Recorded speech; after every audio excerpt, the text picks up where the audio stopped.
Hello hi it's me ഒരു cinema ചേട്ടൻ. ഇന്ന് ഞാൻ പറയാൻ പോകുന്ന സിനിമകളെന്ന് പറഞ്ഞു കഴിഞ്ഞാൽ തെലുങ്കിൽ നിന്നും കന്നഡത്തിൽ നിന്നും അതുപോലെ തമിഴിൽ തന്നെ റിലീസായതുമൊക്കെ ആയ ഒരു 5 സൈക്കോളജിക്കൽ ക്രൈം ത്രില്ലർ മൂവീസിന്റെ വിശേഷങ്ങളാണ്. ഞാൻ ഈ പറയാൻ പോകുന്ന 5 സിനിമകളുടെ ഡൗൺലോഡ് ലിങ്കുകളും എന്റെ ടെലഗ്രാം ചാനലിൽ നിങ്ങൾക്ക് ലഭ്യമാണ്. താല്പര്യമുള്ളവർക്ക് അവിടെ പോയി ഡൗൺലോഡ് ചെയ്ത് കാണാവുന്നതാണ്. അപ്പോൾ വീഡിയോ സ്കിപ്പ് ചെയ്യാതെ കാണുക.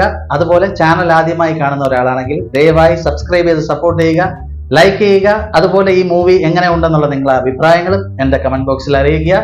അപ്പോൾ ഏതൊക്കെയാണ് ആ 5 മൂവീസ് എന്ന് നോക്കാം. Let's go.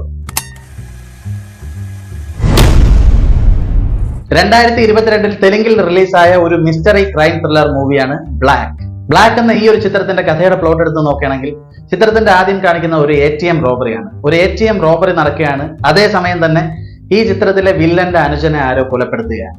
അങ്ങനെ ഈ ഒരു 2 ഇൻസിഡന്റും നമ്മുടെ ഈ പടത്തിലെ ഹീറോ ആണ് ചെയ്തതെന്ന് വരുത്തി പോലീസിന്റെ അന്വേഷണം ഹീറോയ്ക്ക് നേരെ തിരിയുകയാണ്. അങ്ങനെ അതിന്റെ സത്യാവസ്ഥ കണ്ടുപിടിക്കാനായുള്ള നമ്മുടെ ഹീറോയുടെ ശ്രമങ്ങളും അതിഗംഭീരമായ കുറെ ത്രില്ലിംഗ് മൊമെന്റ്സും ഒക്കെയാണ് ഈ സിനിമ. തീർച്ചയായും വളരെയധികം ത്രില്ലടിച്ച് കണ്ടിരിക്കാൻ പറ്റുന്ന ഒരു മൂവി തന്നെയാണ് ബ്ലാക്ക് എന്ന ഈ ഒരു ചിത്രം. കണ്ടിട്ടില്ലാത്തവരാണെങ്കിൽ ഉറപ്പായും ഇപ്പൊ തന്നെ ടെലഗ്രാം ചാനൽ പോയി ഡൗൺലോഡ് ചെയ്ത് കാണാവുന്നതാണ്. 5.7 ഔട്ട് ഓഫ് 10 ആണ് ഈ പടത്തിന്റെ IMDb റേറ്റിംഗ്. അപ്പോൾ ലിസ്റ്റിൽ രണ്ടാമത്തെ ചിത്രം എന്ന് നോക്കാം.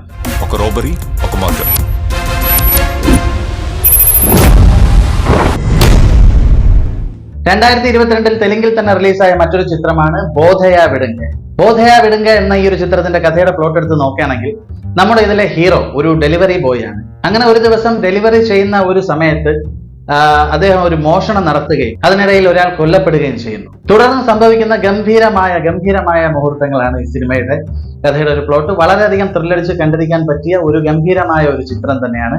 കുറച്ച് കോമഡിയിലൊക്കെ ചാലിച്ചു കൊണ്ട് പറയുന്ന ഒരു മൂവിയും കൂടെയാണ്. അതുകൊണ്ട് അത്യാവശ്യം ചിരിച്ച് ത്രില്ലടിച്ച് കണ്ടിരിക്കാൻ പറ്റിയ ഒരു സിനിമയാണ് ബോധയാ വിടുങ്ക എന്ന ഈ ഒരു ചിത്രം. 8.2 ഔട്ട് ഓഫ് 10 ആണ് ഈ ചിത്രത്തിന്റെ IMDb റേറ്റിംഗ്. കണ്ടിട്ടില്ലാത്തവരാണെങ്കിൽ ഉറപ്പായും എന്റെ ടെലഗ്രാം ചാനലിൽ പോയി ഡൗൺലോഡ് ചെയ്ത് കാണാവുന്നതാണ്. ലിസ്റ്റിൽ മൂന്നാമത്തെ ചിത്രമേ എന്ന് നോക്കാം.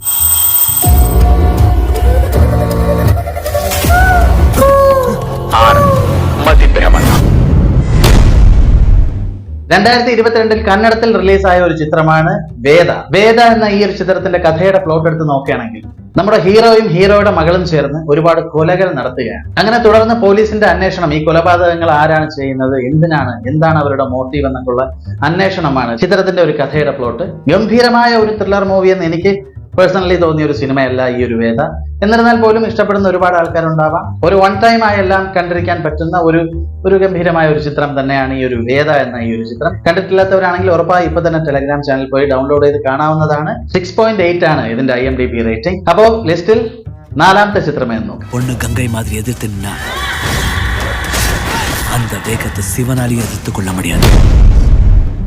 2022 തെലുങ്കിൽ റിലീസായ മറ്റൊരു ചിത്രമാണ് മുഖചിത്രം എന്ന ഈ ഒരു സിനിമയുടെ കഥയുടെ പ്ലോട്ട് എടുത്തു കഴിഞ്ഞാൽ നമ്മുടെ ഹീറോയുടെ ഭാര്യ കൊല്ലപ്പെട്ട ശേഷം അവളുടെ മുഖം പ്ലാസ്റ്റിക് സർജറി ചെയ്ത് ഹീറോയുടെ എക്സ് ലവറിലേക്ക് അത് ഫിക്സ് ചെയ്യുകയാണ്.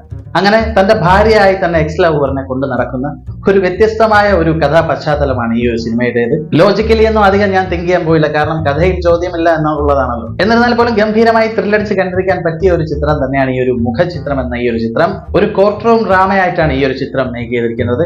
എനിക്ക് തോന്നുന്നു കോർട്ട് റൂം ഡ്രാമാസ് ആയിട്ട് വന്നിട്ടുള്ള ഒരുപാട് ചിത്രങ്ങൾ, ഇപ്പൊ മലയാളത്തിൽ തന്നെ ഉള്ള ഒരുപാട് ചിത്രങ്ങൾ നമുക്ക് അധികം ബോറടി ഇല്ലാതെ കണ്ടിരിക്കാൻ പറ്റിയ സിനിമകളാണ്. കോടതി മുറിയിലെ കുറെ സസ്പെൻസും കാര്യങ്ങളും ഒക്കെ, അടുത്തെന്ത് എന്നുള്ള ഒരു ചോദ്യം വരുന്ന ആ ഒരു സംഭവങ്ങളൊക്കെ നമുക്ക് വളരെയധികം ത്രില്ലടിച്ച് കണ്ടിരിക്കാൻ പറ്റിയ ഒരു സംഭവം തന്നെയാണ്. അപ്പൊ അതൊക്കെ ഇഷ്ടപ്പെടുന്ന ഒരു പ്രേക്ഷകനാണെങ്കിൽ ഉറപ്പായി ഈ മുഖചിത്രം എന്ന ഈ ഒരു സിനിമ ഇഷ്ടപ്പെടാനുള്ള എല്ലാ സാധ്യതയുമുണ്ട്. കണ്ടിട്ടില്ലാത്തവരാണെങ്കിൽ ഉറപ്പായും എന്റെ ടെലഗ്രാം ചാനലിൽ പോയി കാണാവുന്നതാണ്. 7 ഔട്ട് ഓഫ് 10 ആണ് ഈ ചിത്രത്തിന്റെ IMDb റേറ്റിംഗ്. അപ്പോൾ ലിസ്റ്റിൽ ലാസ്റ്റ് ആൻഡ് ഫൈനൽ 5ാമത്തെ ചിത്രമായിരുന്നു. தலை சுத்தி கீழே விழுந்து கோமாக்கு போய் செத்து போடுதுன்னு 2011 തമിഴിൽ റിലീസായ ഗൗതം വാസുദേവ മേനോന്റെ ഒരു ചിത്രമാണ് നടുനിശി നായികൾ. ഗൗതം വാസുദേവ മേനോൻ എന്നൊരു ഡയറക്ടറിന്റെ ചിത്രങ്ങൾ എടുത്തു നോക്കുമ്പോൾ നമുക്കറിയാം എപ്പോഴും പ്രേക്ഷകനുമായിട്ട് ഇമോഷണലി നന്നായിട്ട് കണക്ട് ചെയ്യാൻ സാധിക്കുന്ന കഥാ പശ്ചാത്തലവും മേക്കിങ്ങും ഒക്കെ ആയിരിക്കും GVMന്റെ ഒരു മേക്കിംഗ് സ്റ്റൈൽ. അപ്പോൾ ആദ്യമായിട്ടാണെന്ന് തോന്നുന്നു അദ്ദേഹം ഒരു പക്ക സൈക്കോളജിക്കൽ ത്രില്ലർ ഒരു മൂവി ചെയ്തതെന്ന് തോന്നുന്നു ഈ ഒരു നടുനിശി നായികൾ എന്ന ഈ ഒരു ചിത്രം. നടുനിശി നായികൾ എന്ന ഈ ഒരു ചിത്രത്തിന്റെ കഥയുടെ പ്ലോട്ട് എടുത്ത് നോക്കുകയാണെങ്കിൽ ഇതിലെ ഒരു പയ്യന്റെ ബാല്യകാലത്തിൽ അയാളുടെ ജീവിതത്തിൽ സംഭവിച്ച ഒരു ഇൻസിഡന്റ്, ആ ഒരു ഇൻസിഡന്റിൽ നിന്നും അയാൾ ഒരു പക്ക ക്രിമിനലായി മാറുകയാണ്. അങ്ങനെ ക്രിമിനലായി മാറിയ ശേഷം അയാളുടെ ഒരു രീതി എന്ന് പറഞ്ഞു കഴിഞ്ഞാൽ പെൺകുട്ടികളെ പ്രണയിക്കുകയും അവരെ ഒരു ഇരുട്ടറയിൽ കൊണ്ട് വർഷങ്ങളോളം കെട്ടിയിടുന്ന ആ ഒരു രീതിയാണ് ഇതിലെ നമ്മുടെ സൈക്കോയ്ക്ക്. തീർച്ചയായും ഒരുപാട് വയലൻസ് ഒക്കെ ഉള്ള ഒരു ചിത്രമാണ്. താല്പര്യമുള്ളവർ മാത്രം കാണാനായിട്ട് ശ്രമിക്കുക. അങ്ങനെ ഈ പെൺകുട്ടികളുടെ മിസ്സിംഗുമായി ബന്ധപ്പെട്ട് പോലീസ് ഓഫീസർ അന്വേഷിക്കുകയാണ്. അങ്ങനെ അവസാനം എന്ത് സംഭവിക്കുന്നു എന്നൊക്കെ ഉള്ളതിന്റെ മനോഹരമായ ത്രില്ലിംഗ് മൊമെന്റ്സ് ഒക്കെ ഉള്ള ഒരു ഗംഭീരമായ ഒരു സൈക്കോളജിക്കൽ ത്രില്ലറാണ് ഈ ഒരു പടം. അപ്പൊ നടനിസി നായികൾ എന്ന ഈ ഒരു സിനിമ കണ്ടിട്ടില്ലാത്ത ഒരാളാണെങ്കിൽ ഉറപ്പായും എന്റെ ടെലഗ്രാം ചാനലിൽ പോയി ഡൗൺലോഡ് ചെയ്ത് കാണാവുന്നതാണ്. 4.8 ആണ് ഈ ഒരു ചിത്രത്തിന്റെ IMDb റേറ്റിംഗ്.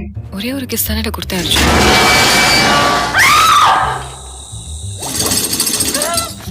അപ്പൊ ഇതൊക്കെയാണ് ഇന്നത്തെ 5 സിനിമകൾ. അപ്പൊ കണ്ടിട്ടില്ലാത്തവരാണെങ്കിൽ ഉറപ്പായും കണ്ടതിന് ശേഷം അതിന്റെ അഭിപ്രായം അറിയിക്കുക. അതല്ല മുന്നേ കണ്ടവരാണെങ്കിൽ പോലും ഈ ചിത്രമൊക്കെ എങ്ങനെ ഉണ്ട് എന്നുള്ള അഭിപ്രായം തീർച്ചയായിട്ടും എന്റെ കമന്റ് ബോക്സിൽ അറിയിക്കാൻ മറക്കരുത്. അതുപോലെ ചാനൽ ആദ്യമായി കാണുന്ന ഒരാളാണെങ്കിൽ ദയവായി സബ്സ്ക്രൈബ് ചെയ്ത് സപ്പോർട്ട് ചെയ്യുക, ലൈക്ക് ചെയ്യുക, കമന്റ് ചെയ്യുക. മറ്റൊരു നല്ല എപ്പിസോഡുമായി കാണുന്നത് വരെ till then, bye bye.